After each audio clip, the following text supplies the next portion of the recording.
A ver, buenas noches. Soy doctor Lizardo Torres, vamos a hablar justamente de varios temas hoy. Vamos a hacer una maratón con respecto a lo que es hipogonadismo y patología tiroidea, ¿ya? Bueno, lo que usualmente se hace en 4 días, lo vamos a hacer ahora en un solo día. Vamos a comenzar con hipogonadismo femenino, vamos a presentar también algunas preguntas clásicas y vamos a después comentar las respuestas, ¿ya? A ver, esta pregunta, en la mujer posmenopáusica, ¿cuáles de las siguientes hormonas se encuentra incrementada? Fácil, ¿eh? ¿Cuál? Ya ingresaron a la residencia. Bueno, ahorita vamos a desarrollar un poco más. En cuanto a lo que es hipogonadismo, tienen que tomar en cuenta algunas cosas. Básicos si ustedes entienden la parte de fisiología. Si entienden fisiología, la mayoría de cosas en endocrino salen por deducción, ¿ya? Fíjense, en el caso del desarrollo sexual de las mujeres, un punto importante es este de acá. Las mujeres usualmente inician la pubertad entre los 8 y 13 años. Ante los 8 años en la mujer se considera pubertad precoz, ¿ya? Por si acaso. Y el 95% de las mujeres van a iniciar la pubertad con el crecimiento de la glándula mamaria, ¿ya? Solamente el 5% inician con el crecimiento de la aparición de vello púbico. Y la menarquia, que es la primera menstruación, se va a presentar en el estadio M3 y M4. Otros puntos, aparte de estos, no creo que les vayan a comentar. Entonces acá está justamente la clasificación de Tanner para hablar del desarrollo puberal. Fíjense, estadio M1, mamas, estadio 1, es prepuberal. Ya cuando está en estadio 2, estamos hablando de la presencia de botón mamario. Por ahí si les preguntan también, seguro que le van a plantear esto acá. ¿En qué momento se presenta el segundo botón mamario? Y a veces ponen M2, y la mayoría marca M2, es en M4, ¿ya? Y ya la mama adulta se encuentra en el estadio M5. Entonces, cuando hablemos de hipogonadismo van a ser dos cosas las que van a estar alteradas, usualmente. Una es la producción de hormonas y la otra es justamente la producción de gametos, ¿ya? En este caso la oogénesis. Entonces, la clínica también, en el caso del hipogonadismo femenino, va a depender de qué momento se instala justamente el problema. Es diferente que se instale ante la pubertad que se instale después de la pubertad. Entonces, en el caso en estadios tempranos, por ejemplo, un problema de Turner, vamos a tener que no hay una evolución normal de los caracteres sexuales secundarios, pero cuando ya tenemos alteraciones hipotalámicas hipoficiarias y formas congénitas, también vamos a ver que se va a encontrar infantilismo sexual, y cuando tenemos ya formas adquiridas, los síntomas a veces son básicamente en función al tumor. Amenorrea, por si acaso, decimos cuando no se presenta la menstruación. Puede haber una amenorrea primaria y una amenorrea secundaria. Primaria cuando nunca ha presentado menstruación. Ojo, nunca ha presentado menstruación. Secundaria es una mujer que ha estado arreglando y deja de arreglar. ¿Ya? Entonces, vamos a hablar primero de la amenorrea primaria. Hay situaciones, antes de seguir avanzando, hay situaciones que son fisiológicas y pueden ir con amenorrea. Obvio, está lo del embarazo, pero también se puede presentar en la lactancia, en periodo de la menopausia y también en el estadio prepuberal, ¿ya? Entonces, para hablar de amenorrea primaria tenemos que fijarnos el tiempo. ¿Hasta cuánto tiempo vamos a esperar que una chica pueda iniciar las menstruaciones? Entonces, si ustedes ven que es una chica que no ha crecido adecuadamente y que tampoco tiene desarrollo de glándula mamaria, por ejemplo, ya tiene 14 años y ustedes dicen que ya tiene amenorrea primaria. Pero si por ahí encuentran una chica que ya está desarrollando la glándula mamaria, entonces ustedes dicen, ah, ok, está entrando recién a la pubertad. Pero pueden esperar hasta los 16 años. Si llega a los 16 años, así haya desarrollado glándula mamaria y no regla, ya es amenorrea primaria también. ¿Ok? Entonces, la amenorrea primaria también hay que ver si es de carácter funcional o de repente orgánico, ¿no? Si hay caracteres sexuales secundarios, el problema suele ser orgánico, como obstrucción o desarrollo insuficiente del útero de la vagina. Vamos a encontrar también falta de caracteres sexuales secundarios cuando hay problemas hipotalámicos, como alteración de la producción de la GNRH, hay tumores también hipoficiarios, craniofaringiomas, y estos van a limitar la secreción de la LH y la FSH. Entonces, para abordar una paciente con amenorrea primaria hay diferentes esquemas. ¿Ya? Yo les he traído justamente uno para amenorrea primaria y otro para la amenorrea secundaria. Puede hacer que difieran si ustedes buscan otras referencias, pero al menos me gustan estas de acá porque tiene bastante sentido, ¿ya? Entonces, frente a una paciente con amenorrea primaria, lo primero es pedir la FSH. Dos cosas. Si ustedes se encuentran la FSH aumentada, ¿qué quiere decir? Que esa hipófisis sí se despertó, comenzó a producir FSH. ¿Ok? Pero si se despertó, entonces de pronto podría ser que no está respondiendo adecuadamente los ovarios. Y ahí hay que plantearse la posibilidad de una insuficiencia ovárica, para ver si en el caso de amenorrea primaria esto está relacionado o no a una alteración cromosómica o genética. Tenemos que pedir un cariotipo, ¿ya? Si hay alteración del cariotipo, ya estamos hablando de una disgenesia gonadal. Si en caso no hay alteración del cariotipo, pero si hay una insuficiencia ovárica, podríamos estar hablando de una ovaoforitis autoinmune, que es raro que se presente antes incluso de que aparezca la menstruación, pero podría darse el caso. Entonces, en el caso de la digenesia gonadal, que era lo que mencionamos hace un momento, vamos a tener dos patologías principalmente. Ya acá hay una defectuosa formación de los ovarios con ausencia de folículos ováricos. El característico es el síndrome de Turner. Y el Turner, acuérdense que es la paciente que tiene 45X0, o sea, le falta un cromosoma X. Clínicamente, talla baja, pterigion coli, infantilismo sexual, cubitus valgus, implantación baja del cabello. Ahora, no siempre los síntomas y los signos se van a presentar cuando tienen cuadros mosaicos, pero un clásico Turner va a tener esto de acá. Aparte, también puede presentar aorta bicúspide, hipertensión arterial, alteración renal y gastrointestinal. En el caso de los ovarios no han desarrollado adecuadamente y lo que se menciona es que tienen unas estrías gonadales, porque básicamente es tejido fibroso, no hay folículos ováricos, ¿ya? No hay células germinales en las gónadas. Y por feedback, se imaginan, la FSH y la LH van a estar incrementadas, ¿ok? Como no produce estradiol, se incrementa la FSH y la LH. Otro problema de disgenesia gonadal es el síndrome de Sawyer, ¿ya?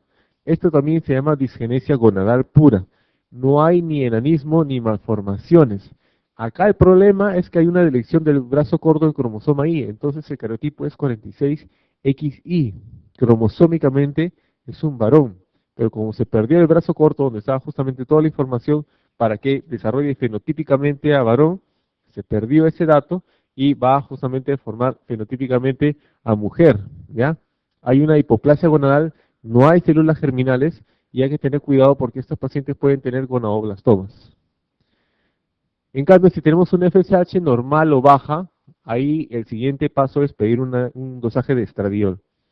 Si el estradiol lo encontramos que está normal, la FSH normal, entonces ya el problema puede ser uterino, ¿ok? Entonces la hipófisis y el ovario parece que anduvieran bien, pero no están menstruando, el problema puede ser en el útero. Hay que pedir una ecografía pélvica. Y en la ecografía pélvica tenemos que ver si de verdad está el útero o de pronto no tiene un desarrollo normal de su útero. Si está el útero, podría tratarse ya de tabiques vaginales y justamente por eso no menstrua, ¿ok? Pero también podemos considerar una infección de endometrio, una TBC endometrial o una micosis también a ese nivel. Cuando hay alteraciones del útero, acá vamos a ver el síndrome de Rokitansky y la resistencia a los andrógenos. Entonces, el síndrome de Rokitansky, el cariotipo es normal de mujer 46XX, ¿ya? Los ovarios están funcionantes, el fenotipo es femenino, pero el útero es rudimentario. Ahí el problema. Y está asociado también a una agenesia total o parcial de la vagina. A veces también se pueden presentar malformaciones renales y esqueléticas. No es frecuente, ¿ya? Y si en cambio ya tenemos un FSH normal o bajo y un estradiol bajo, ya tenemos que pensar que el problema es central. Puede ser hipotálamo o puede ser hipófisis, ¿ya? Puede ser una deficiencia justamente en la producción de la GnRH, ya lo vamos a ver, esto es el Kalman, por ejemplo. Puede haber una elevación de prolactina, puede haber un problema de hipopituitarismo, o puede haber un tumor de hipotálamo o de hipófisis que esté comprimiendo y genere justamente una deficiencia de estas hormonas.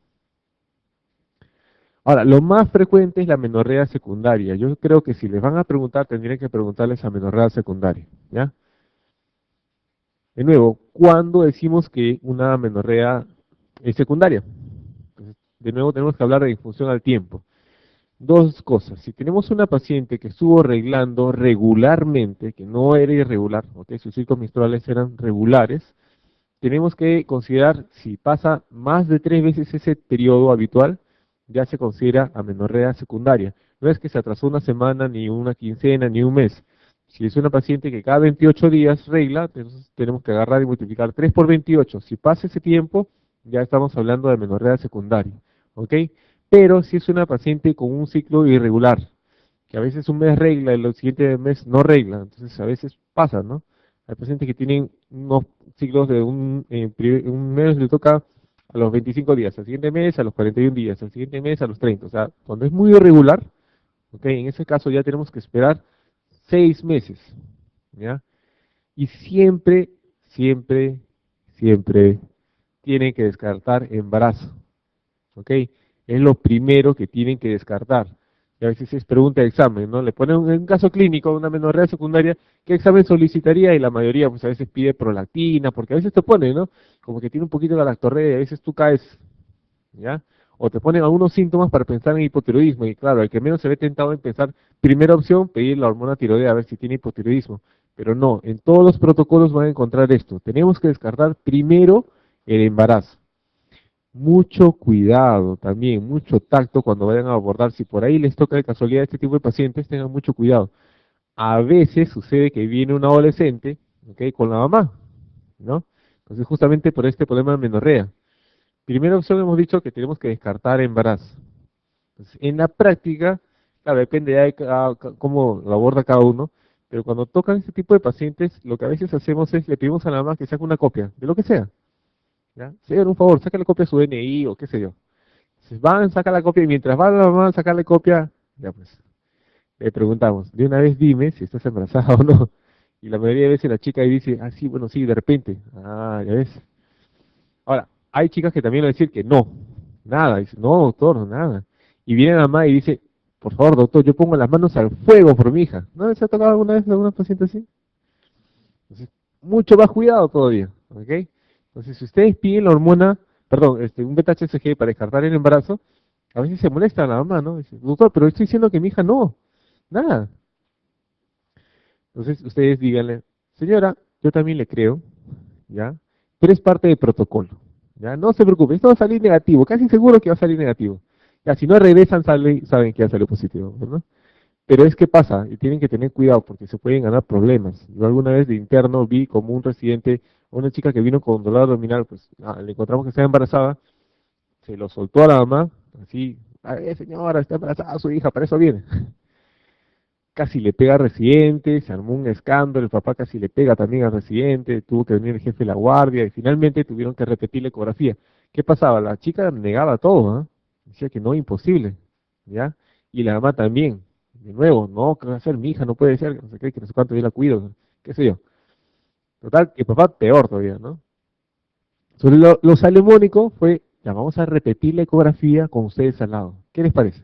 Y la chica seguía insistiendo que no podía ser embarazo. Ya con el papá y la mamá al costado, pues ahí está el ecografista, señora, ahí está su nieto, ¿no? Ahí está.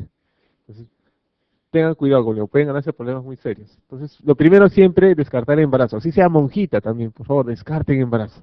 ¿Ya? En la historia clínica, datos importantes, los antecedentes obstétricos y ginecológicos. Lo que también a veces suele pasar, cuando uno hace la historia clínica, le pregunta, ¿ha tenido algún embarazo? No, nada, ¿ya? Pero cuando uno a veces se interroga un poquito más, te das cuenta que, bueno, tuve un atraso que me lo corrigieron, ¿no? Esas correcciones de atraso, ¿no? Entonces ya te dice que se hizo un aborto, solo que a veces no consideran que es un embarazo. Es que hay unas chicas que de verdad no lo consideran embarazo. Si he estado utilizando anticonceptivos, hay que ver qué tipo de anticonceptivos he estado utilizando. Tengan cuidado que algunos pacientes que utilizan anticonceptivos de depósito, a veces el efecto se prolonga más de lo habitual, ¿ya? Entonces ahí también tienen que tener cuidado. Si hay síntomas o hay signos o hay antecedentes de enfermedades endocrinológicas, hipotiroidismo, ya tiene antecedente de hipotiroidismo, o de pronto enfermedades sistémicas como lupus, ya tenemos que estar pensando que podría haber de base un problema autoinmune. Si hay síntomas de sofocos, también hay que preguntar si ha presentado galactorrea, hirsutismo, aumento o disminución también del peso de manera exagerada o brusca, también puede conllevar a la presencia de amenorrea, y ojo con el estrés, porque algunas preguntas también a veces ahora están considerando el estrés, ¿no? El diagnóstico diferencial siempre en cuanto a la etiología puede estar también el estrés, y en estos problemas de ginecológicos también es bastante frecuente, ¿ya? Bueno, lo que es el examen físico, buscar si hay galactorrea, buscar si hay signos de hiperandrogenismo, ¿ya? Y si se considera necesario, se puede completar con una ecografía. Entonces, la secuencia también que les traigo y les sugiero es esta acá. Primero, la historia clínica. Segundo, pedir una beta-HCG. Si sale embarazada, pues ya se hace el diagnóstico. Pero si sale negativo, por orden de frecuencia, lo que se plantea es pedir dos cosas. prolactina y TSH. ¿Ya? En cuanto a orden de frecuencia que puedan explicar esta amenorrea. Si tiene la prolactina normal y la TSH está elevada, ya te está hablando que tiene un problema de... Están agujas, ¿no? Hipotiroidismo primario, ya, primario, por favor, no se olviden, ¿ok? Entonces, cuando hablemos de hipotiroidismo, vamos a retomar un poco esto acá. Entonces, tiene que evaluarse ya la función tiroidea de manera completa, ya no solamente que hace con la TSH aumentada, y el hipotiroidismo también puede causar con amenorrea, aunque no es frecuente, ojo, y el hipotiroidismo primario también puede generar hiperprolactinemia. Pregunta de examen. El hipotiroidismo primario puede generar hiperprolactinemia, no es secundario, ¿ah? Sino es primario. ¿Por qué? A ver quién se acuerda. Han tenido la clase de fisiología, ¿no? Ya tuvieron fisiología, ¿no? ¿Endocrino? No. ¿Sí? Ya, ¿y ahí qué les han dicho? ¿Quién puede estimular también la producción de prolactina? Entonces, por feedback, acuérdense, la T4 libre baja, la T3 libre baja, por feedback, ¿qué va a aumentar? La TSH y la TRH. Y la TRH justamente puede inducir la producción de prolactina. Por eso es que en el hipotiroidismo primario puede encontrarse una ligera hiperprolactinemia. Ojo, ¿ya? Y esa hiperprolactinemia también puede contribuir a que haya amenorrea. En cambio, si tienen una TSH normal y la prolactina es aumentada, la pregunta es ¿qué tan aumentada está? En la mayoría de libros clásicos el punto de corte es 100, ¿ya? Y digo clásicos porque también ahora en las nuevas guías como que no están muy de acuerdo. Ya te ponen un poco en situaciones un poco más extremas como vamos a entrar en detalle. Pero lo clásico es 100. Si tiene menor o igual de 100 o mayor de 100. Entonces, la hiperprolactinemia van a tener, o ya tienen, han tenido una clase de prolactinomas. En tumores hipoficiales, ¿ya hablaron de prolactina todavía? Bueno, vamos a entrar un poquito más en detalle sobre la hiperprolactinemia, ¿ya? Pero ¿qué pasa? Por ejemplo, en esta guía que ha salido publicada en febrero del año 2011, les dice, ya no hay necesidad de estar pidiendo el pool de prolactina, porque todavía hay algunos colegas que siguen pidiendo el pool de prolactina, no tienen que hacer 3 mediciones de prolactina y el promedio de los 3 recién lo consideran como el valor. Pero en la práctica se ha visto que no hay necesidad de hacer este pool de prolactina ni tampoco de estar haciendo alguna prueba dinámica, ¿ya? Si ustedes ya encuentran valores por encima del límite superior, ya pueden decir que tiene hiperprolactinemia. Con uno es suficiente. Ahora, las elevaciones de esta prolactina van a alterar, perdón, la secreción pulsátil de la GNRH. Y esta GNRH ya hemos visto que tiene que ver con la secreción de FSH y LH. Y de esa manera se genera la amenorrea de origen hipoficiario. Entonces, lo normal, fíjense cómo está los niveles de prolactina, la FSH acá abajo y la LH. Pero si se eleva la prolactina, fíjense cómo se aplana y disminuye la producción de la LH, sobre todo, y también de la FSH. Ahora, hay situaciones raras, y yo les traigo esto acá, porque por ahí nos falta algún colega que les quiera plantear en una situación de macroprolactinemia, ¿ya? Entonces, si tienen un paciente, que a veces pasa, ¿no? Viene un paciente a una consulta, le piden una batería de exámenes, no saben qué cosa tiene algo, pero no saben qué cosa es, y por ahí le piden la prolactina y le sale la prolactina alta, y la paciente no tenía ningún síntoma, está asintomática. ¿Ya? Entonces, si tienen una paciente asintomática con hiperprolactinemia, tendríamos que ver si se trata de una macroprolactina. ¿Qué sucede? El 85% de la prolactina está circulando en su forma monomérica, como quien dice en su forma libre, pero hay un porcentaje menor que va a estar unida a otra más, entonces se hace un dímero con una unión covalente, y eso se llama la big prolactina. Si ya tienen un polímero que tiene varias moléculas de prolactina, ¿ya? Eso se llama la big prolactina, ¿ya? ¿Ok? Ahora, estas pacientes, como le digo, lo usual es que no presenten síntomas, pero sí hay una menor proporción de estas pacientes con macroprolactinemia que pueden tener signos y síntomas de hiperprolactinemia. Y la galactorrea se presenta en el 20%, por ejemplo, ¿ya? No en todas, ojo. ¿Ya? Y la oligoamenorrea en el 45%, y es más, algunos adenomas hipoficiarios, hasta el 20%, también pueden tener elevación de la macroprolactina, ¿ya? De la bisprolactina en todo caso. Entonces, cuando tenemos una elevación moderada de prolactina, llámese valores por debajo de 100, tenemos que ver que eso usualmente es por un efecto secundario de alguna ingesta de fármacos. ¿ya? Cuando no está tan elevado, tienen que hacer bien su historia clínica y van a encontrar que por ahí está ingiriendo algo, ¿ok? Pero también se puede dar como un reflejo, cuando uno produce una irritación aguda o crónica de los nervios intercostales. Entonces, por ahí también no me ha faltado el paciente que tenía psoriasis y justo le apareció en el tórax y ya se estaba rascando, y de pronto, cuando va a su consulta con el dermatólogo, dice, doctor, me he dado cuenta que sale como un poquito de leche así de mi glándula, y le examina y ha crecido la glándula mamaria y sí tiene un poquito de galactorrea. Entonces ha sido finalmente, claro, el dermatólogo a veces piensa que es un tumor hipoficiario, primera opción, pero el origen finalmente era esa irritación que estaba haciendo sobre los nervios intercostales. Le dije al paciente, ya no se esté rascando, siga con su tratamiento, dejó de rascarse, dejó de estimular justamente estos nervios y los niveles de prolactina bajaron. Ya no había galactorrea, perdón. ¿Ya? Entonces, cuando se eleva un poco la prolactina, que no pasa a los 100, fíjense que puede ser un paciente con insuficiencia hepática, podría ser también un paciente con insuficiencia renal, ojo, ¿ya? Puede haber una situación de producción ectópica de esta prolactina, por ejemplo, un carcinoma broncogénico, un glioblastoma, un teratoma también. La misma lactancia, ya sabemos, eleva la prolactina, ¿ok? La estimulación de las mamas, el hipotiroidismo primario y muchos medicamentos también pueden elevar la prolactina, ¿ya?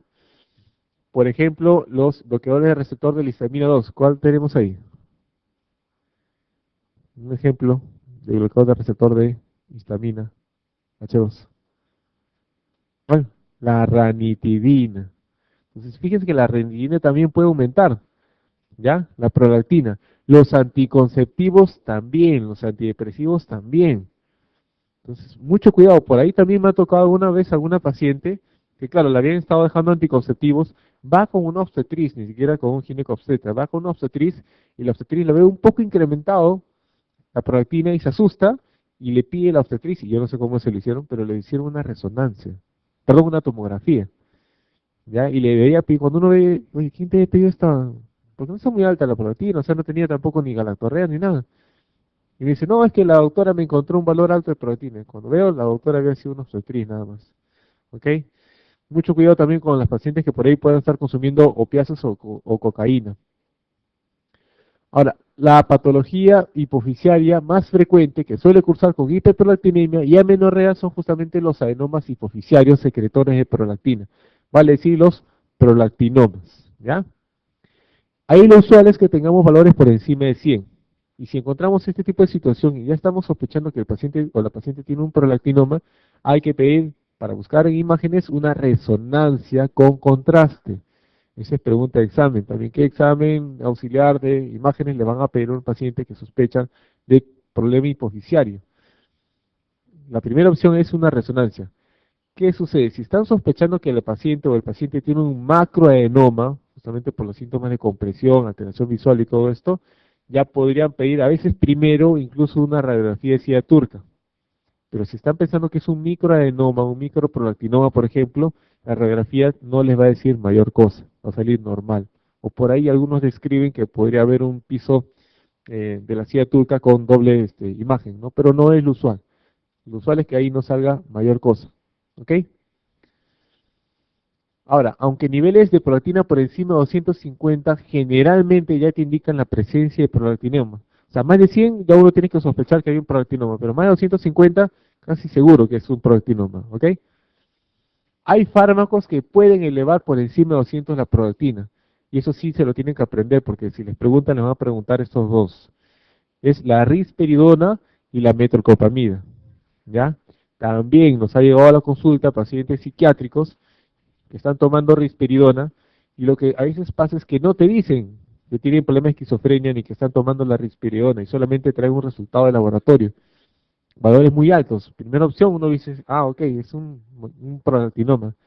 Pero hagan bien la historia clínica y si hay este antecedente, la sugerencia es que se coordine con su psiquiatra, por ejemplo, si es que se puede suspender unos días. Claro, tampoco no es que lo vamos a suspender por completo porque a veces necesita la paciente, pero podemos hacer una prueba terapéutica en el sentido de suspender unos días nada más, y si vemos que la proteína comienza a caer, justamente ya sabemos que es el efecto de la medicación, de la risperidona. Pero si vemos que esa proteína sigue igual, que no se altera para nada, entonces ya tenemos que sí pensar de que pueda tener un prolactinoma, ¿ok? Ahora, si encontramos valores por encima de 500, ya también, ya tiene galactorrea y tiene todos los síntomas, entonces ya tenemos que pensar que es un macroprolactinoma, es un prolactinoma que mide más de 1 centímetro. También eso es lo habitual, ¿ya? Entonces, más de 250, con todos los síntomas, nada, apuesten de que esto es un prolactinoma. Y si tiene más de 500, casi seguro que es un macroprolactinoma, ¿ya? Pero lo habitual, como le digo, en la mayoría de libros van a encontrar esto acá, 100, ¿no? Y primera opción, adenoma hipoficiario, y por ahí algunos pacientes con silla turca vacía también podrían presentar estos valores por encima de 100, ¿ya? Ahora, hablando ya en sí de la galactorrea, ¿ok? La causa más común es justamente la hiperprolactinemia, ¿ya? Y hasta el 50%, ojo, este detalle, hasta el 50% de los pacientes con acromegalia también pueden presentar hiperprolactinemia. Incluso en ausencia de hiperprolactinemia, la hormona de crecimiento humana es un lactógeno potente y puede causar justamente galactorrea cuando esta está muy elevada. ¿Ok? Entonces, también pasa. Por ahí son pacientes que tienen su acromegalia. Lo usual es que sea un adenoma productor solamente de hormona de crecimiento. Claro que también cuando tenemos un adenoma hipoficiario mixto, lo usual también en orden de frecuencias que encontremos la combinación hormona de crecimiento con prolactina. Pero si no ese es el caso, la misma hormona de crecimiento, les digo, puede estimular justamente la hiperprolactinemia y generar hasta galactorrea. ¿Ok? Aunque no es lo usual, pero se puede dar, si se dan cuenta, hasta un 50% de los pacientes. Las mujeres con prolactinomas, lo usual es que presenten amenorrea primaria o sobre todo secundaria, pueden cursar también con oligomenorrea, menorragia, retraso de la menarquia, alteraciones menstruales, y esto va de la mano con infertilidad, ¿ya? La historia clínica también vamos a ver que informan de cambios en la libido y la sequedad vaginal. Y en el caso de los varones, como lo usual es que no presenten galactorrea, como vamos a ver, ahí lo que va a presentarse es disminución de la libido, impotencia, eyaculación precoz, perdón, y también a veces pérdida de la erección con oligospermia o azospermia. Pero la mayoría de veces el paciente varón, en una sociedad como la nuestra que es machista, no va al médico a consultar, ¿no? Lo usual también que vemos en la práctica, y que se describe también en diferentes sitios, es que el paciente con prolactinomas van cuando ya tienen alteraciones visuales o cefalea intensa, o sea, cuando ya hay efecto de compresión, ¿ok? Y por eso también se dice que lo habitual es que en la mujer se presente los microprolactinomas, o sea, prolactinomas que no llegan a medir más de 1 centímetro, y en el varón los macroprolactinomas, o sea, los prolactinomas que miden más de 1 centímetro, ¿ok?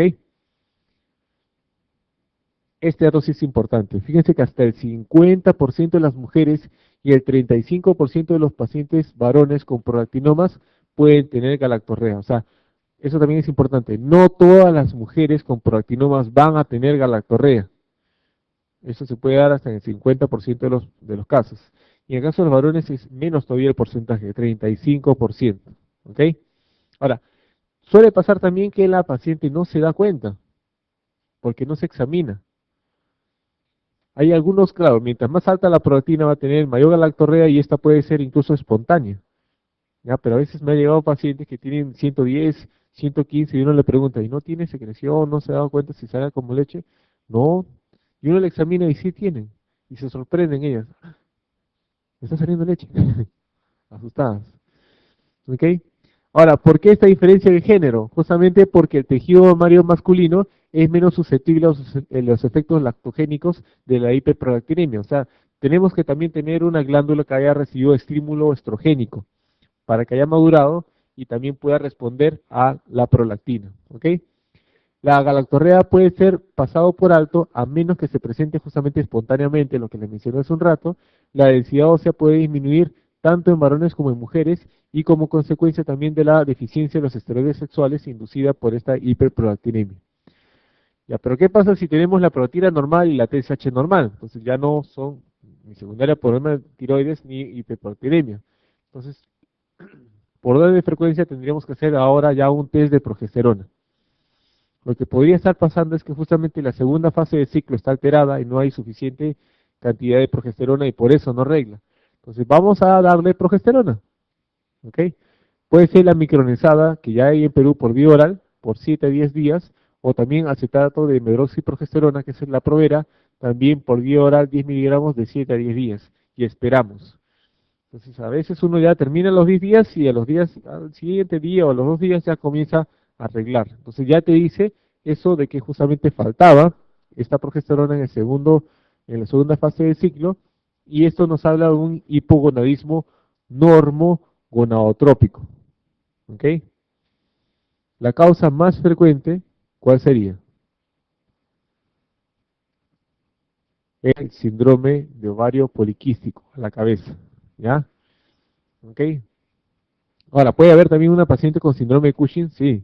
Puede haber también una paciente que por ahí esté recibiendo exógenamente andrógenos también, o una hiperplasia suprarrenal congénita no clásica, o un tumor secretor de andrógenos también podría ser. ¿Ya? Pero, por orden de frecuencia, se trata sobre todo de un síndrome de ovario poliquístico, que lo vamos a hablar en un momento más. ¿Qué sucede si no sangra? Entonces, ya si no sangra, lo que vamos a hacer es, vamos a reemplazar la función del ovario. Vamos a hacer de cuenta que lo vamos a bypasear el ovario. ¿Ok? Entonces, ¿qué hace el ovario? La primera fase, acuérdense, es estrogénica, la segunda fase es con progesterona. Entonces vamos a hacer eso, vamos a darle primero estrógeno y luego le vamos a dar lo que hablamos en su momento, progesterona. ¿Ok? 21 días estrógenos y luego 7 a 10 días progesterona. Y ahí tenemos que ver, si sangra, ya te habla de que había una insuficiencia ovárica. No estaba funcionando bien ese ovario y por eso es que no arreglaba. ¿Ya?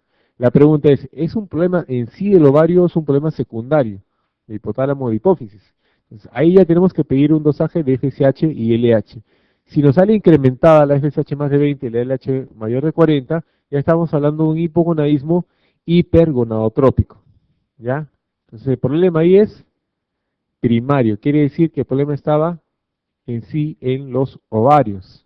Y por feedback, como baja el estradiol, por ejemplo, se eleva la producción de FSH y LH. Las causas, si tenemos una injerencia gonadal, ya las mencionamos, un Turner, por ejemplo, va a encontrarse esto, ¿ya? Si tenemos una insuficiencia ovárica postmenopáusica, también en la posmenopausia o en la menopausia vamos a encontrar eso, ¿no? Que se eleva la FSH y la LH, ¿ok? Y si tenemos una insuficiencia ovárica prematura, también se podría dar ese caso. Lo más frecuente tendría que ser autoinmune, ¿ya? Entonces, así como hay justamente anticuerpos que atacan a la tiroides, que lo vamos a ver más tarde, también hay anticuerpos que pueden generar justamente un problema de insuficiencia ovárica prematura. La quimioterapia, problemas genéticos, problemas irradiación también podrían generar una insuficiencia ovárica prematura. Pero si por el contrario pedimos la FSH y la LH nos sale bajo, pues ya tenemos que pensar que el problema es central. Ahí una resonancia magnética nuclear de hipotálamo hipófisis nos va a ayudar bastante. Si encontramos que esto es normal, tenemos que plantear ahora un hipogonadismo, que como está baja la FSH y la LH, hipogonadotrópico. ¿Ya? ¿Cuáles podrían ser la causa? Está un poco de moda lo que es la anorexia y la bulimia. Ojo, la anorexia y la bulimia generan un hipogonadismo hipogonadotrópico. Tumor del sistema nervioso central también, enfermedades crónicas como insuficiencia hepática, renal, la misma diabetes mal controlada o una inmunodeficiencia o depresión severa, ojo, y el estrés también nos pueden llevar a un hipogonadismo hipogonadotrópico. ¿Ya? La irradiación del cráneo, el ejercicio excesivo, esto también se ve en las pacientes o en las mujeres que van a las Olimpiadas, por ejemplo, dejan de arreglar. ¿Ok? O también puede ser una pérdida importante del peso o una paciente que ya haya tenido Sheehan, ¿no? Entonces, fíjense que estamos hablando de hipogonadismo normogonadotrópico, hipogonadismo hipergonadotrópico y de hipogonadismo hipogonadotrópico, ¿ya? Pero si en cambio ustedes le dan estrógenos y progestágenos y aún así no regla, entonces ya no es ni problema de ovario ni problema de hipófisis. Acá el problema ya es uterino, ¿ok? Y ahí podría tratarse de un síndrome de Asherman o una TBC endometrial. ¿Alguien se acuerda qué es el Asherman? Y la causa más frecuente sería por degrados, ¿no? Se vuela la capa basal del endometrio y se generan estas sinequias, ¿no? Entonces, básicamente tenemos que hacer bien la historia clínica. Ahora, vamos a hablar del ovario poliquístico que también ahora está de moda. Hablar del ovario poliquístico. Más allá de los problemas de fertilidad, ¿por qué se está hablando de ovario poliquístico bastante? Porque ya está demostrado que es un factor de riesgo para síndrome metabólico, para desarrollo de diabetes y finalmente para enfermedad cardiovascular. Entonces, claro, antes las mujeres con síndrome ovario poliquístico se trataban por problemas de fertilidad o por hirsutismo, ¿no? O por irregularidad menstrual. pero la mayoría de veces que hacíamos intervenciones quedaba ahí, se solucionaba el problema de fertilidad, se mejoraba el hirsutismo, ¿ok? O la irregularidad menstrual y nada más. Pero en la actualidad ya sabemos que es una paciente que tiene alto riesgo cardiovascular más adelante. Entonces ya tenemos que controlar justamente otros y buscar otros factores de riesgo cardiovascular, ¿ya? Ahora, en cuanto a la definición de síndrome ovario poliquístico, van a encontrar en la evolución diferentes clasificaciones o definiciones de ovario poliquístico. La última es la Sociedad de Exceso de Andrógenos del año 2006, pero en la mayoría de libros y en la mayoría de referencias todavía sigue utilizando la de Rotterdam. En este caso tiene que tener dos de los tres siguientes criterios. Primero, la oligo o anovulación. ¿Ok? Y eso lo vamos a encontrar en la historia clínica por alteraciones menstruales. Puede haber hiperandrogenismo clínico y o bioquímico. Puede ser cualquiera de los dos, o ambos, ¿ya? Y finalmente un fenotipo ecográfico de ovarios poliquísticos. Entonces, si nosotros decimos que tiene que cumplir dos de tres, lo que puede pasar es que es una paciente que venga con anovulación, oligoanovulación y a veces con hiperandrogenismo. Y uno le hace la ecografía y te sale la ecografía normal. ¿Es ovario poliquístico o no es ovario poliquístico? ¿Síndrome ovario poliquístico, mejor dicho, o no? Sí, sí, ¿ok? Entonces, no necesariamente la paciente con síndrome ovario poliquístico tiene que tener poliquistosis por ecografía. A eso voy, ¿ya? Y la mayoría de veces, a veces caen, les planteamos esa situación y caen redonditos, ¿ya? De todas maneras, hay que excluir en todos los casos otras etiologías que puedan cursar con un cuadro clínico similar. ¿Cuáles, por ejemplo?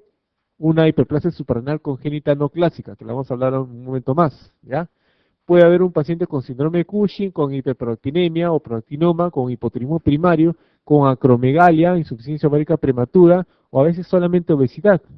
Entonces, estas también pueden justamente llevar a un cuadro clínico que tenemos que descartar que sea un cuadro de síndrome ovario poliquístico. Algunos utilizan el término de secundario, no todos, ¿ok? Pero es parte del diagnóstico diferencial y tenemos que excluirlos estos de acá, ¿ya? Entonces, en el caso del síndrome ovario poliquístico ya se conoce que tiene que ver la resistencia a la insulina. Y lo típico también cuando hablamos de resistencia a la insulina es pensar en una persona que tiene sobrepeso o que tiene obesidad, pero no siempre es así. Podríamos encontrar una persona delgada que tiene resistencia a la insulina, y esta resistencia a la insulina en la persona delgada lo que vamos a encontrar es que va a elevar la LH, y también puede alterarse lo que es la GH, y en el paciente obeso lo usual también es que se eleve igual a LH, pero también se eleva la insulina mucho más marcadamente, ¿ok? ¿Esto qué va a suceder? Va a aumentar la actividad de la teca, va a disminuir la actividad de la granulosa en el nivel del ovario y va a generar hiperandrogenemia. Y de paso también esta elevación de la insulina aumenta esta situación y disminuye la globulina transportadora de hormonas sexuales. ¿Ok? Entonces, de nuevo, lo que les mencioné, las manifestaciones endocrinas por elevación de la insulina, a nivel del ovario va a generar una elevación de la actividad androgénica del ovario y también de la glándula adrenal, y a nivel del hígado, disminución de la globulina transportadora de hormonas sexuales, y esto va a llevar justamente a que se presente infertilidad, irregularidad menstrual, hirsutismo y acné. Pero la obesidad central con la resistencia a la insulina también, ya lo han visto en la parte del síndrome metabólico, genera o está asociada a dislipidemia, intolerancia a la glucosa y hipertensión arterial. Y esto es que justamente a la larga va a llevar a la paciente a tener probablemente riesgo de diabetes mellitus y enfermedad cardiovascular. Por eso es que le digo, ahora cuando hablamos de síndrome ovario poliquístico ya no nos quedamos solamente en ver este tema de fertilidad o de hirsutismo o de irregularidad menstrual. Ya tenemos que verla como una paciente con candidata a tener más adelante un problema cardiovascular, ¿ok? Ahora, fíjense que es bastante frecuente. En algunas bibliografías hablan que hasta el 10% de las mujeres en edad fértil tienen justamente el síndrome. Ojo, el síndrome. ¿Ya? Pero si hacemos una ecografía, vamos a darnos cuenta que el 22% de la población femenina puede tener ovarios con morfología poliquística, sin necesariamente tener el síndrome. ¿Ok? Una cosa no tiene que ir de la mano con la otra, necesariamente. Se puede dar el caso, sí, pero no es que una necesariamente nos lleve a la otra. Ahora, el 50% presentan amenorrea, el 74% presentan infertilidad, si se dan cuenta no se llega al 100% nunca, el 70% aproximadamente el hirsutismo, el 41% tiene problemas de obesidad, ¿ya? Y el 15% incluso ovulan regularmente a pesar de tener por ecografía aspectos poliquísticos de los ovarios. ¿Ok?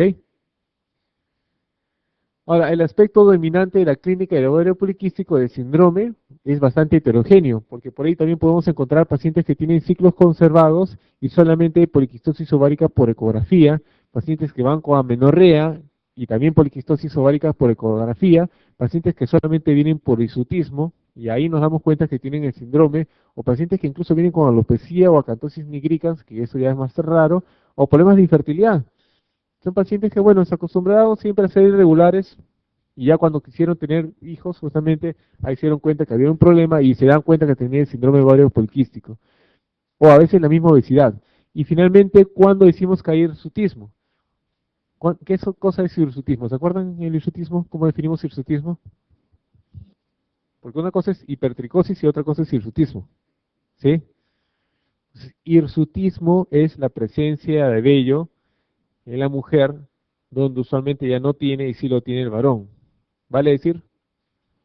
Bigote, barba, patillas, ¿dónde más? En el pecho, ¿dónde más? En los brazos, ¿dónde más? Son lampiños, ¿qué pasa? En la espalda, en las piernas, no, en las piernas no, eso ya es genético a veces, ya, en las piernas no, ¿ok? En los brazos, porque a veces vienen las chicas, ¿no? Con vellos en los brazos, y dicen, doctor, tengo síndrome de ovario poliquístico, ¿ese es el hirsutismo? Tampoco, ¿ya? Otro sitio, en el abdomen inferior, ¿sí? El varón, acuérdense, tiene distribución del vello en rombo y la mujer en triángulo, es lo habitual. ¿Ya? ¿Dónde más? En la cara interna de los muslos. ¿Dónde más? En las nalgas. Entonces todo eso va sumando un puntaje, dependiendo... ¿Por qué se ríe, doctora? No, es que sí. ¿Eh? Entonces se va poniendo un puntaje en función de qué tan grueso y qué tan abundante es el vello. ¿Ya? De 1 a 5. En todas estas zonas. Y si alcanza, o pasa, perdón, los 12 puntos, ya estamos hablando de hirsutismo. ¿Ok? Y bueno, Néter, en su imagen clásica tenemos una paciente que tiene incluso vellos en el pecho, un poco de barba, no se nota mucho la pérdida del cabello, y lo que es el ovario poliquístico. Y por ecografía también en Rotterdam ya se quedó, que tiene que tener más de 12 quistes que no pasen de 1 centímetro, puede tener entre 2 y 9 milímetros, ¿ya? El volumen ovárico también mayor de 10 mililitros va a favor de un síndrome ovario poliquístico, perdón, de un ovario poliquístico por ecografía, y lo que es la distribución, ecogenicidad y grosor también del estroma, no son considerados dentro de la definición. Ahora, si tenemos un folículo por ahí que mide 1 centímetro o más, entonces no se puede hablar en ese momento de que sí cumple el criterio para ecografía de síndrome de ovario poliquístico, perdón. Entonces tenemos que repetirlo cuando ya no esté presente ese folículo. Entonces acá, por ejemplo, en una imagen, si se dan cuenta, ¿cuántos quistes tiene la paciente? Miren, es el mismo ovario izquierdo. ¿Eh? Acá vamos a considerar 1, 2, 3, 4, 5, 6, 7, 8, 9, 10, 11. Y en otro corte, 12, 13, 14, 15, bueno, ya pasó los 12 quistes hace rato, ¿no? En cuanto al tratamiento, mucho depende de por qué va la paciente, ¿ok? Si viene por desórdenes menstruales, hay que corregirlos. Si viene por hiperandrogenismo, también. Si viene por hiperinsulinismo y con hiperinsulinismo, ojo, hay que manejarlo. Y si tiene sobrepeso, también tiene que bajar de peso. Y si tiene problemas de fertilidad, también. Entonces, en estos casos, a veces tenemos que inducir la ovulación. Y de los medicamentos que se utilizan de primera línea, vamos a tener al citrato de clomifeno. ¿Ya? Entonces, el citrato de clomifeno nos va a ayudar a inducir la ovulación en estas pacientes. ¿Qué se ha demostrado con los estudios? Que si ustedes asocian la metformina, que ayuda justamente a vencer esa resistencia a la insulina, con el clomifeno, hay mayor chance de ovulación y que pueda salir gestando esta mujer. ¿Ok? Ahora, si no funciona con el clomifeno, ya tienen que utilizar algunos otros medicamentos, como por ejemplo el HMG. ¿Qué es el HMG? ¿Alguien se acuerda qué es el HMG? Un punto, no, bueno, un punto ya. Es la gonotripina menopáusica humana. Pues ya el tema es que cuando comenzamos a utilizar cosas que no sean clomifeno, aumenta los costos. Entonces, ¿alguien sabe más o menos cuánto cuesta esta terapia de fertilidad? Más o menos. Claro, depende de dónde vas, ¿no? Es diferente que te vayas al Hospital 2 de Mayo, donde trabajo yo, a que te vayas a una clínica particular, ¿no? Estos centros de fertilidad y todo. Pero más o menos una paciente promedio se puede gastar así, con clomifeno, que es más o menos baratito, $3,000, ¿ok? Dependiendo también qué tipo de inseminación se va a hacer al final, pero es en promedio, ¿no? Ya cuando utilizas ampollas y todo esto, el costo puede subir hasta $10,000. Y es por cada intento. Y no te garantizan que en el primer intento vaya a pegar, todavía te dicen. ¿Ok? Entonces, sí nos ha tocado pacientes que ya han tratado, por diferentes medios han gastado la plata, justamente este tipo de terapias, y a veces ya, como ya no funciona, le dicen, vamos a darte un descanso, pero que te ve el endocrino por si acaso de nuevo, ¿no? O sea, a veces, ya cuando no funciona la cosa, recién la mandan por endocrino, cuando de verdad debería ser al revés, el endocrinólogo debería ver a la paciente, porque por ahí falta que tenga un poco de hipotiroidismo, o falta que tenga ya resistencia a la insulina, y tenemos que vencer esa resistencia a la insulina, ¿ok? Entonces, a veces ese es el problema, ¿no? Viene la paciente y de frente le hacen la inseminación, ni se fijaron si estaba bien la hormona tiroidea o no, por ejemplo, ¿no? Ahora, estas pacientes a veces también presentan abortos recurrentes, ¿ya? Y si se acuerdan, mencionamos que era una de las causas de hipogonadismo, ¿qué tipo? Hiper, normo, hipogonadotrópico, ¿cuál era? Normogonadotrópico, ¿sí? Entonces, ahí lo que está faltando, como dijimos, justamente le damos progesterona y vamos a evitar justamente de que pierda al bebé, ¿ya? Se suele suplementar a esas pacientes que salen gestando con progesterona. Ahora, si tiene desórdenes menstruales, primera opción, darle anticonceptivos, ¿ya? Y con los anticonceptivos la vamos a ciclar, como decimos. Y también el número de quistes va a disminuir. Y es más, hay algunos anticonceptivos que tienen contenido que va a mejorar lo que es el hirsutismo, como por ejemplo el contenido, lo que tienen acetato de ciproterona. Entonces, algunos anticonceptivos tienen el acetato de ciproterona y mejoran lo del hirsutismo, ¿ya? Si no funciona con la ciproterona, otra opción también es utilizar la espironolactona, la finasterida, la flutamida. Pero estas dos últimas no se suelen utilizar, a menos que sea muy severo, ¿ok? Porque hay riesgo justamente de hepatotoxicidad. Entonces, no son primera opción, ¿ok? Pero también las nuevas guías te dicen, ¿sabes qué? Si tu paciente no va bien y tiene un hirsutismo marcado, plantéale tratamiento con láser y te solucionas el problema, ¿ya? Porque a veces pasa, están con la medicación por vía oral, mejora el hirsutismo, suspende la medicación y regresa el hirsutismo, entonces ese es un problema. Ah, y lo que le decía, finalmente, como es una paciente que ya estamos hablando que tiene riesgo cardiovascular, tenemos que ver también qué tanto riesgo cardiovascular o qué tanto riesgo de diabetes tiene. Si ya tiene resistencia a la insulina, tenemos que mejorar esa resistencia, disminuir esa resistencia a la insulina. Básicamente ahí es dieta y ejercicio. Nos podemos ayudar con la metformina, sí es cierto, pero la metformina no va a hacer todo el trabajo y ese es el problema. Ya cuando hablen de diabetes también y de prediabetes van a ver que hay personas que tienen alto riesgo de diabetes, por ahí les indicamos la metformina y piensan, ah, bueno, ya estoy tomando la metformina, ya, ¿para qué voy a hacer dieta? ¿Para qué voy a hacer ejercicio? ¿De verdad? ¿Ya? Entonces, seguro que en la clase de diabetes ya les van a explicar lo que se hizo con el estudio de DPP. Entonces, el estudio de DPP era el programa de prevención de diabetes, un brazo fue el control, un brazo fue tratamiento con metformina, otro brazo que también se consideró fue el paciente que iba a entrar a un programa de dieta de ejercicios así, bien marcado. Entonces, al inicio, ¿qué pasó? Cuando recién se hizo el primer corte, la primera evaluación, que más o menos fue a los 3 años, si no me equivoco, se vio que en cuanto a reducción de riesgo de diabetes, era casi el mismo, la metformina con la dieta y el ejercicio. Entonces, por ahí nos faltó alguno que planteó, ¿no? Ah, pero si es casi lo mismo, entonces ya no hago ejercicio, no hago dieta y tomo la metformina. Si al final voy a reducir la misma cantidad prácticamente de riesgo de diabetes, pues, ¿para qué, no? Pero cuando se ha hecho el seguimiento a largo plazo, se ve que justamente la metformina, claro, al inicio va casi por ahí con la dieta y el ejercicio, pero después ya pierde efectividad. Entonces, a la larga el que protege más siempre es dieta y ejercicio, para hablar de temas de diabetes. Entonces, estas pacientes también tenemos que insistir con los hábitos de vida saludable, ¿ok? Es más, les comento, hay por ahí algunas pacientes que nos ha tocado que por ejemplo ya habían ido a la terapia de fertilidad, habían gastado un montón de plata en lo que era fertilidad, y le decimos, claro, el ginecólogo dice, ¿sabes qué? Te vas a dar un descanso, ya vamos a dejar descansar un tiempo tus ovarios, a ver, anda con el endocrino, a ver qué te dice, ¿no? Entonces lo ponemos en dieta y ejercicio, y a algunas les gusta, le comienza a agarrar justamente gusto por hacer dieta y ejercicio, comienzan a bajar de peso, se mete al gimnasio, le gusta todo el gimnasio, comienza a hacer ejercicio, y sin darse cuenta, ellas comienzan a arreglar ya de forma regular. Y nos ha tocado pacientes que salen embarazadas sin necesidad de terapia de fertilidad, solamente bajando de peso y haciendo ejercicio, para que vean lo importante que puede ser esto acá en la mujer con síndrome de ovario poliquístico.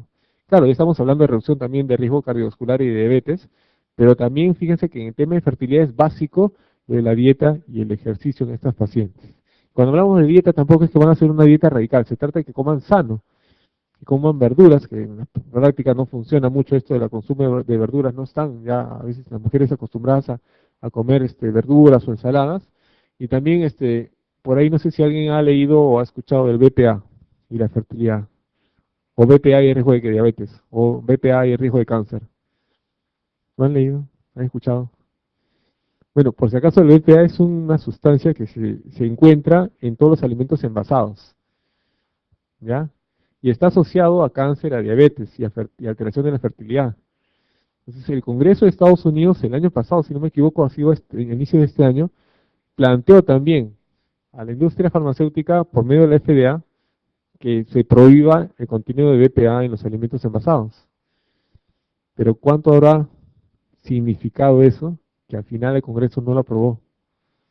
Entonces dijeron, no, hay que reunir más evidencia. Hay bastante evidencia al respecto, pero claro, imagínense que a todos los productos envasados le digan, cambia tu producción y elimina el BPA, tu contenido de alimentos, pues es complicadísimo. Y le digo, hay varios estudios que ya están saliendo en chicos, adolescentes, con problemas de resistencia a la insulina, con problemas de prediabetes o síndrome metabólico, jóvenes, que tienen niveles más altos de BPA. Ahora, la pregunta ¿es causa, efecto o de pronto solamente va de la mano, ¿no? Este chico que suele comer alimentos envasados, comida chatarra, va a tener obviamente valores de BPA más altos, pero no necesariamente esto es el origen de su diabetes o de resistencia a la insulina o su síndrome metabólico. Entonces, como digo, ahorita hay bastante de discusión al respecto. No sé si por ahí a alguien se le va a ocurrir plantear alguna pregunta de estas en el examen de recientado, pero ya está bueno que sepan, ¿ya? Ahora, hablando del hipogonadismo masculino, vamos a ver ahora que en el varón, justamente para que se desarrolle fenotípicamente para varón, necesita que todo ande bien, ¿sí? Entonces, tenemos que comenzar diciendo que hay un gen que se localiza en el cromosoma Y, que se llama la región determinante de sexo, ¿ya? Y que es responsable del fenotipo masculino. Y esta va a transcribir una proteína que se llama el factor determinante testicular. Cuando hay una ausencia del gen, o de pronto una alteración en cuanto a la producción de esta proteína, se va a producir obviamente una alteración en el fenotipo, ¿ya?